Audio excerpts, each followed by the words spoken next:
The threat from the British far right was look, to clarify, I personally do not like the far right.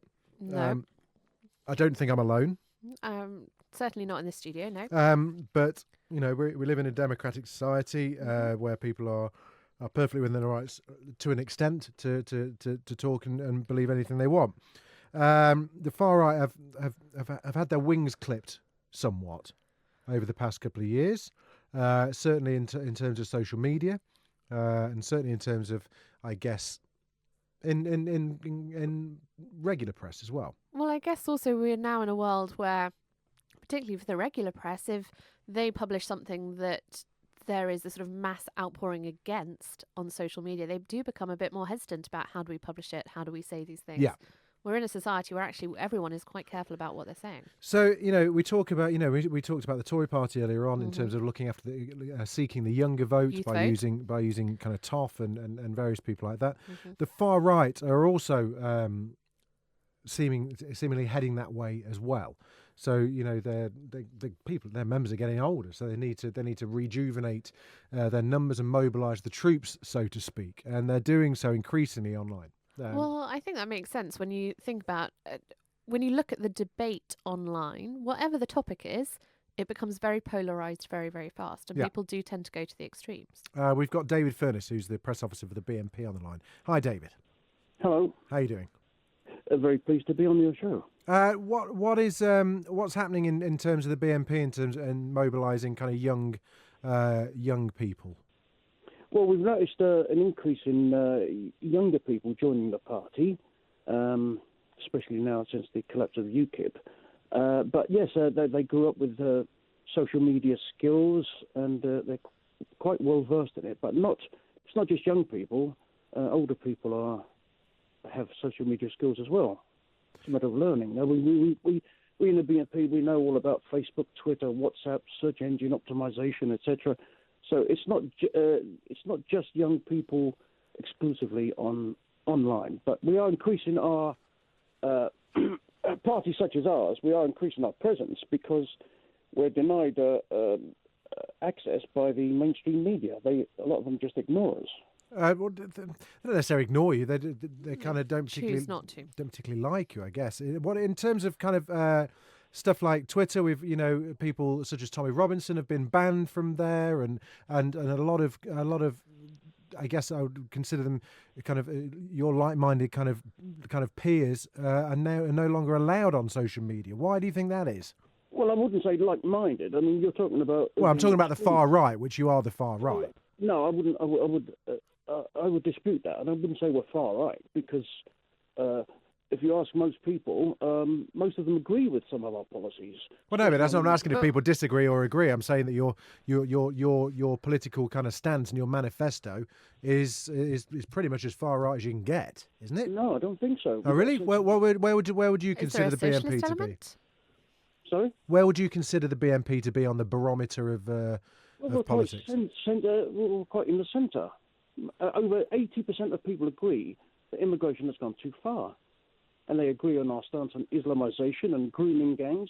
I think you might be alone in suggesting that you're quite centre leaning, but and in particular on social media, why then, if you are a centre leaning party, is there do you come under such criticism then for the kind of stuff that is put out there?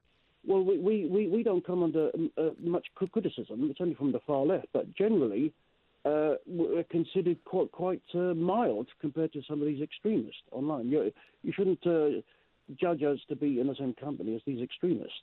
Do you not So consider that do you could be not banned. consider the BNP to have slightly extreme views in No, certain areas? that's it. Okay. We were the first to talk about grooming gangs.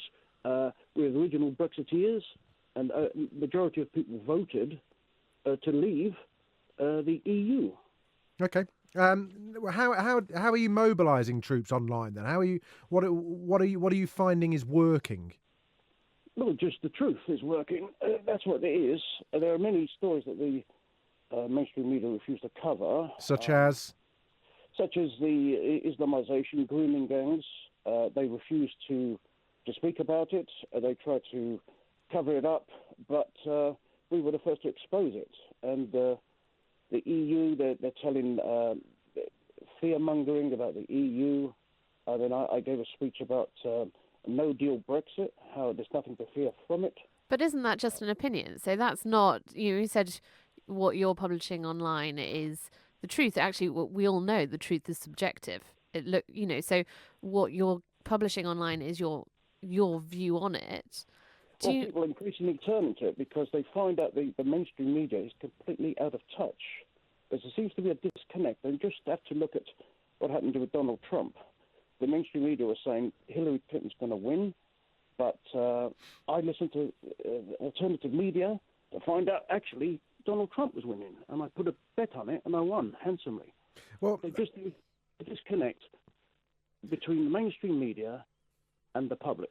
Well, I mean, it's not as into alternative media. I would argue that you're not that other elements of politics aren't ignored. You know, Nigel Farage is one of the most widely recognised politicians in modern day. Yeah, he's part of the establishment.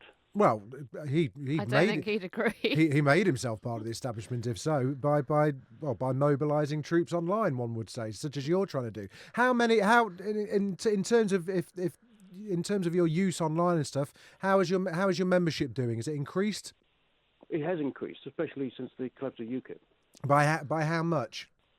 By about 50% in just since the start of the year. So since 12 weeks ago, less than 12 weeks ago, your membership the BNP's membership has increased 50%. Yes. We're the fastest growing party in Britain, probably because of that. And we're not in debt, which is a good thing. UKIP are, but let's not talk about UKIP. And so, how many members actually is that then, David? If we've grown by 50%, where were you and where are you now? It's over 4,000, probably 4,500 at the moment, but it's increasing every day. Okay, and you think a lot of that is coming from online? A lot of it's coming from online. We are on we've got BNP Facebook and www.bnp.org.uk.